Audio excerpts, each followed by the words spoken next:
But like, if I die tomorrow, I I know I would go with a smile on my face. You know, uh, I know I haven't wronged anybody. Um, and keeping your sanity, um, it's not easy, man. And when you try to explain it to people, you know, more often than not, they don't get it, and then it's just it becomes the individual journey. Officers still on the scene, standing behind the yellow caution tape. This is the beach where the unspeakable tragedy occurred, sparking headlines, grief, and shock. Costa Rica Emergency Response Director Wagner Leiva's team got the 911 call from Playa Cocos Beach at 2:10 p.m. on Sunday afternoon. Upon arrival, they found two males pulled from the water, he says. One they saved.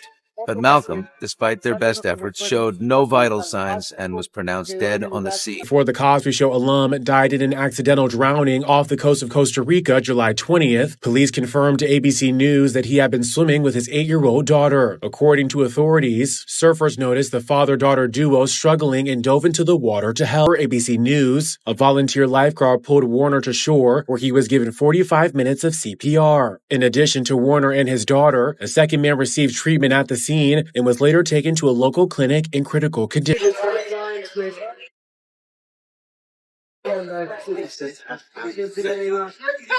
All the way again. When you fast and ready, the turning line is ready. All the way again. I don't believe that man drowned. I don't. But it ain't gonna fix shit. But nigga, it's too suspicious. They had too many different stories. Imagine this. Malcolm-Jamal Warner, the man millions grew up watching as Theo Huxtable, is suddenly gone. His life cut short on what should have been a family getaway in Costa Rica. The headlines rushed to call it a tragic drowning. But then, the story kept changing. First, he was with his daughter. Then, with a male friend. Then alone at sunrise. 3 completely different versions within hours. And just as the confusion peaked, whispers of a hidden flash drive surfaced, allegedly packed with the kind of names and secrets powerful people would kill to keep buried. Suddenly, Warner's death doesn't read like an accident. It reads like a cover-up. Malcolm-Jamal Warner's death wasn't just another Hollywood tragedy. It was a headline that stopped people in their tracks. One moment, the world saw him smiling on a family trip in Costa Rica. The next, the news was everywhere. Warner had drowned in the ocean, leaving fans in disbelief. But here's where it gets strange. Within hours of the story breaking, the details of his final moments began shifting like quicksand. First, reports claimed he was in the water with his 8-year-old daughter, struggling against a powerful current before surfers rushed in to help. That alone was heartbreaking, but then the narrative changed. Suddenly, outlets corrected themselves, saying no, it wasn't his daughter after all. Warner had been swimming with a male friend, while the little girl was safe on the shore. Just as the public began processing that version, yet another update dropped. Warner wasn't with anyone at all. Instead, officials said he had gone for a solo sunrise swim and never came back. 3 completely different stories in less than 24 hours. 3 conflicting timelines about one man's final moments. And when stories shift this fast, it usually means someone's working overtime to shape the narrative. But that's only the beginning. Because just as people started questioning why Warner's death was being rewritten like a bad script, whispers began surfacing about something else entirely. A secret he may have been carrying, a piece of evidence that powerful people would do anything to bury. Word of a flash drive tied to Warner started circulating, and according to insiders, it wasn't filled with random files. It was said to hold names, dates, and connections, receipts that could shake politics, media, and Hollywood to their core. So now the question isn't just how Warner died. It's why his story seems to be rewritten at every turn and what secrets might have died with him. The moment Malcolm-Jamal Warner's death hit the news, the story should have been simple. A beloved actor tragically drowns on vacation. But instead of clarity, what we got was chaos. 3 conflicting versions of events that played out like a badly written soap opera. At first, the headlines were unanimous. Warner was in the water with his 8-year-old daughter. Reports said surfers nearby spotted the two of them struggling against the current, rushed to their aid, and pulled them back toward shore. That version painted Warner as a father in his final moments, desperately fighting to save his child. It was tragic, heartbreaking, and believable enough that fans immediately began mourning him as a hero. But before the grief even had time to settle, the story shifted. Just hours later, officials corrected the record. Warner hadn't been swimming with his daughter at all, they claimed. Instead, he had entered the water with a male friend, while the little girl played safely on the sand. Suddenly, the emotional image of a father trying to rescue his daughter was stripped away, replaced by a murkier scenario involving an unnamed companion whose identity was never properly explained. And then, as if that wasn't confusing enough, a third version emerged. This time, the narrative claimed Warner wasn't with anyone, not his daughter, not a friend. According to this report, he had gone for an early morning solo swim before sunrise. No witnesses, no child, no friend, just Warner slipping into the water alone and never returning. 3 stories, 3 timelines, 3 different sets of facts, and all within the span of a single day. One moment he was a father saving his child, the next he was with a friend, and finally he was alone at dawn. How does one man die 3 completely different deaths? How does the timeline of a tragedy get rewritten again and again until no one knows what to believe? For most people, a drowning accident is a straightforward report. Who was there, what happened, what time it occurred. But in Warner's case, every update seemed to erase the one before it. And that's where the suspicion sets in. Was this just sloppy reporting from news outlets rushing to be first? Or was someone deliberately scrambling the narrative, hoping that by flooding the public with conflicting details, no one would be able to pin down the truth? Because let's be real, why can't they get the story straight? If the conflicting timelines weren't already suspicious enough, what came next only made Warner's death look stranger. Because hidden in the noise of the official reports was the testimony of one man who happened to be in the right place at the right time, or, depending on how you see it, the wrong place at the wrong time. According to accounts, an anonymous doctor was on vacation near Playa Grande that morning when he heard people screaming for help. He later described being about 200 meters away when the chaos started. Grabbing his surfboard, he sprinted toward the water, paddled through heavy waves, and spotted what he called a shadow beneath the surface. That shadow turned out to be Malcolm-Jamal Warner. Now, pause and think about this. If Warner really was swimming with his daughter, wouldn't there have been 2 bodies in the water? If he was with a male friend, wouldn't that doctor have noticed 2 people struggling? But in his own words, the doctor only saw Warner. No child, no friend, just one body slipping beneath the waves. And here's where the story gets even more unsettling. Once Warner was pulled to shore, he wasn't alone. 2 other tourists, both trained doctors as well, rushed in to help. Between the 3 of them, Warner received nonstop CPR for nearly 45 minutes. By the time Costa Rican Red Cross responders arrived, they had defibrillators on hand. Everything that could have been done for a drowning victim was done. And yet, Warner never showed a single sign of revival.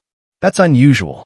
Most drowning cases, especially when the victim is pulled out quickly and treated immediately, carry at least some chance of recovery.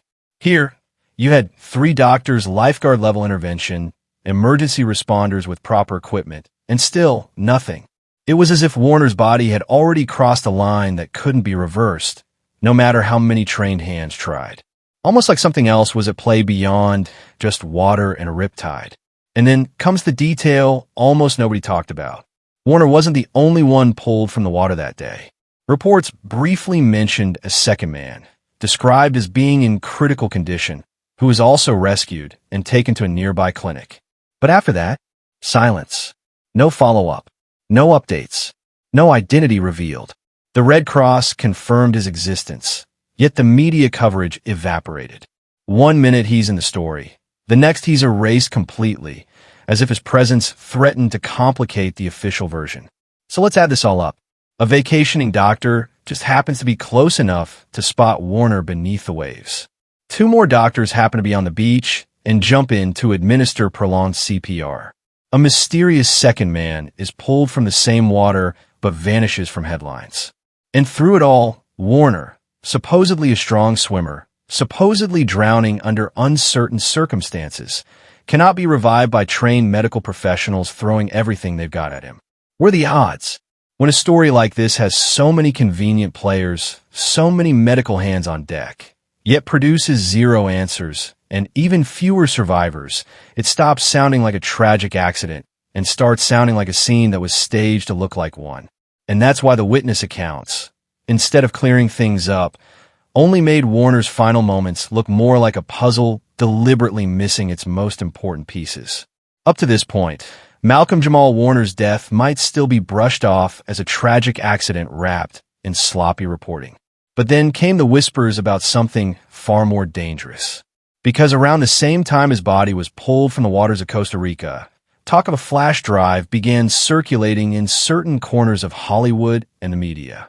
A flash drive Warner himself was said to be carrying, or at least protecting.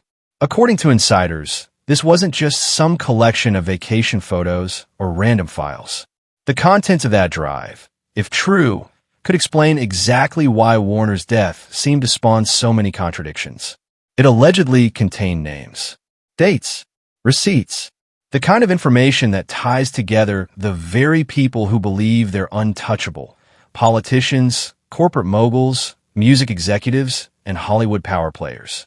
People who move in the shadows, pulling strings that the public never sees. And the timing? Almost too perfect to ignore. Insiders claim Warner had been working quietly on his podcast to bring forward conversations others wouldn't touch: industry corruption, abuse of power, and the secret networks connecting entertainment to politics. He had reportedly been reaching out to whistleblowers, planning to drop something explosive in an upcoming season. That's where the flash drive comes in.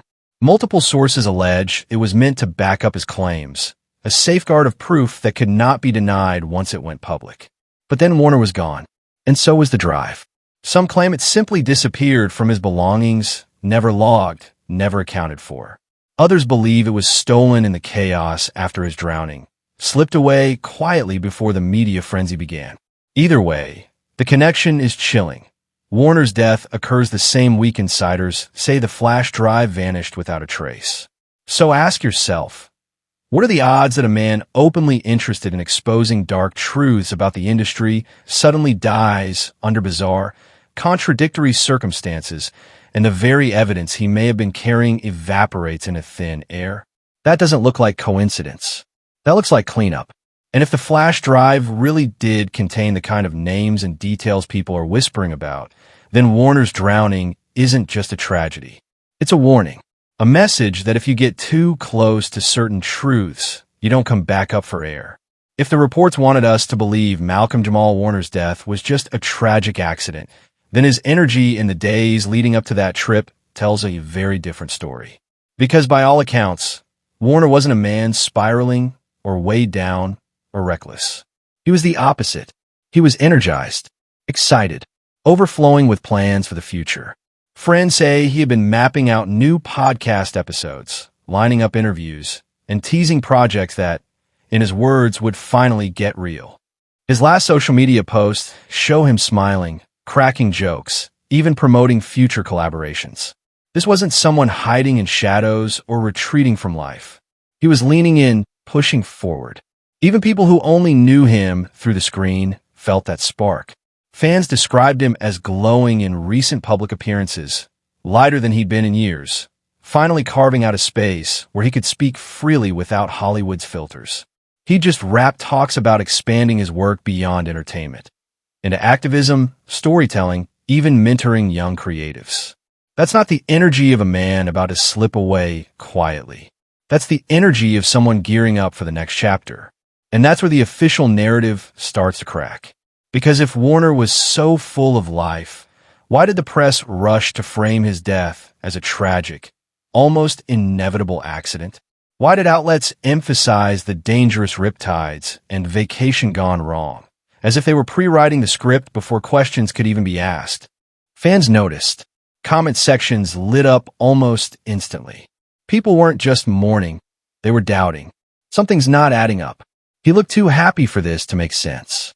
Why are they pushing the accident angle so hard? The responses weren't just grief, they were suspicion.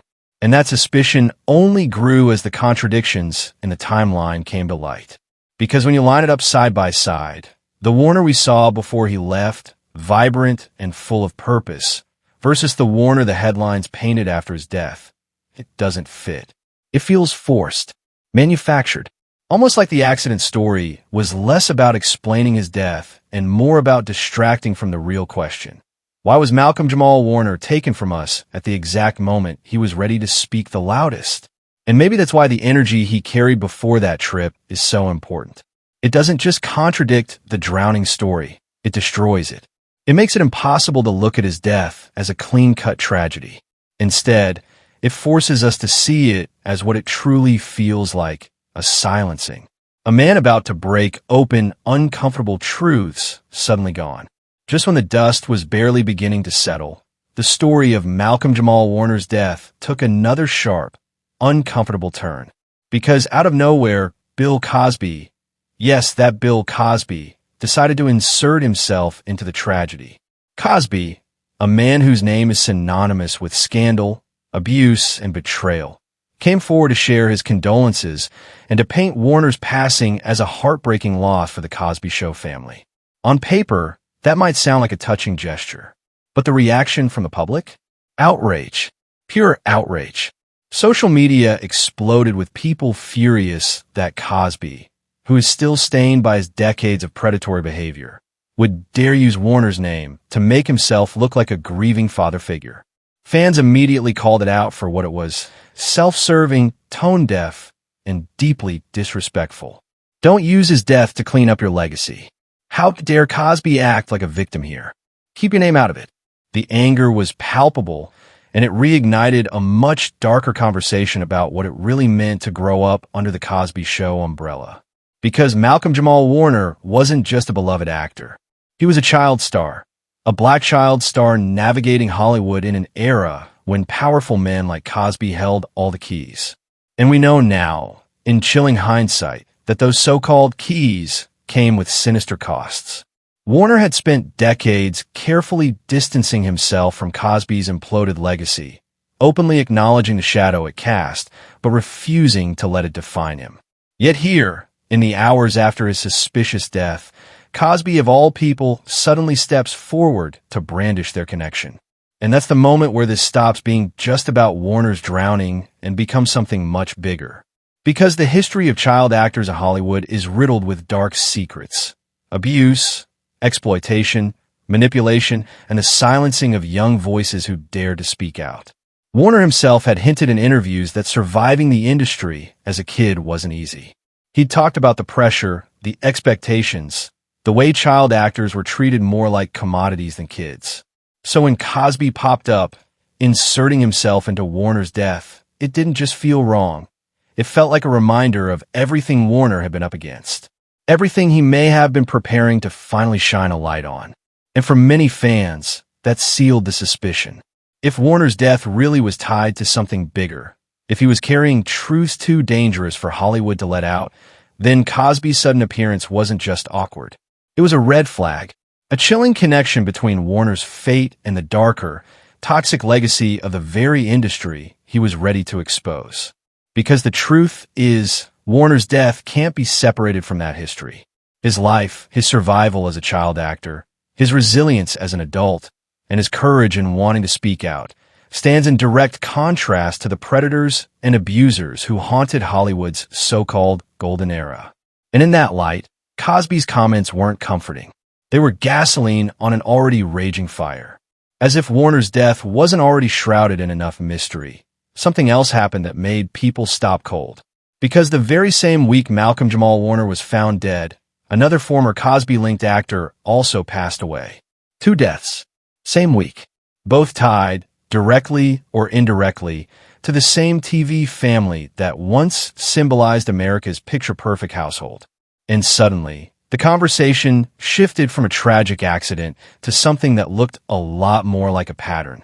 Fans immediately began piecing it together online. The hashtags weren't just about Warner anymore. They started to swirl around Hollywood itself. People asked, what are the odds? What are the odds that two actors tied to Bill Cosby's orbit, two lives cut short within days of each other, could be brushed off as coincidence? For many, the timing felt too eerie, too deliberate. Warner had been on the verge of something, his podcast, his projects, his truth-telling, and then, just like that, he's gone. Another Cosby-linked life ends the same week, reinforcing the idea that the shadow of Hollywood's darkest secrets was catching up with those who once lived under its roof. And that's when the narrative broke wide open. Fans stopped talking about Warner's death as a drowning or even a cover-up just about him. They started framing it as part of a larger, systemic silencing. A reminder of how Hollywood has always worked. Protect the powerful, erase the vulnerable, and rewrite the story before the truth can take root. Threads, TikToks, and YouTube exposés began connecting dots, drawing lines between Warner's death, Cosby's ruined legacy, the history of child actor abuse, and the strange fates of other stars who dared to pull back the curtain. What looked like random tragedy started to take on the shape of a blueprint. Because Warner wasn't just an actor. He was a survivor of a system built to chew kids up and spit them out. And fans knew it. They knew that his death couldn't just be seen in isolation. It had to be viewed in the context of an industry that has been burying its sins for decades. So the bigger question became, was Warner's death just the tip of the iceberg? Was it part of a cycle? One that keeps repeating itself every time someone gets too close to saying the wrong thing, or remembering the wrong secret, or pulling the wrong skeleton out of Hollywood's closet. Because if there's one thing history has shown us, it's this. Hollywood has a way of making inconvenient voices disappear. And Malcolm-Jamal Warner, tragically, may have just become the latest name on a much longer list. In the end, as we sift through the contradictions, the silences, and the shadows around Malcolm-Jamal Warner's death, one thing becomes impossible to ignore. This man cared about legacy. Not just fame, not just money. Legacy.